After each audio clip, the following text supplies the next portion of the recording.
tracking some heavy rain in some areas here. We have a stalled frontal boundary draped over the area, and it's going to sit here for a couple of days. So we're going to have some high rain chances here and the potential for some heavy rainfall. Tropical rains here coming down, and we have that going on right now. Just now starting to push off the Treasure Coast some.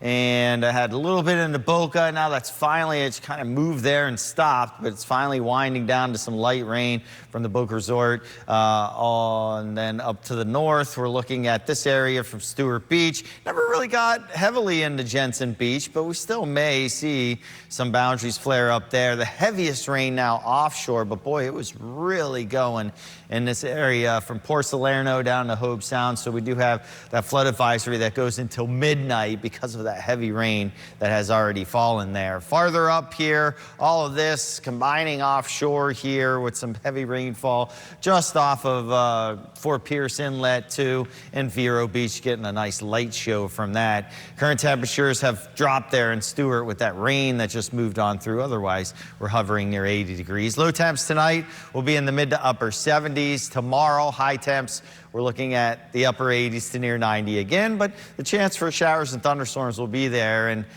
looking at a pretty good chance too. So all of this goes away here as we go through the night. I think we see the morning real nice, and then by lunchtime we're already starting to flare up a few heavy showers and storms, and then this kind of increases as we go through the early dinner time hours and even late dinner time hours. Still seeing some out there, and it still kind of bubbles up even through the midnight hour again. So high rain chances here the next couple of days before some drier air makes it in here for the end of the week. All right.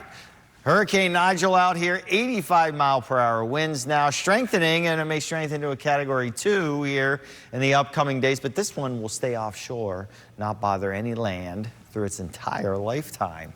Elsewhere in the tropics, this homegrown activity here, the stalled out frontal boundary, a lot of times on the tail end of it, we could spin up a storm, a tropical storm or a subtropical storm. Models want to do that and bring it up into the Carolinas. What it'll do for us is actually dry us out by pushing down some northerly winds and some drier air by the end of the week and the weekend. This one here, 70% chance. Tropical wave is going to move off the coast of Africa on Wednesday, and then after that, we see that chance for development there, and we'll keep an eye on that.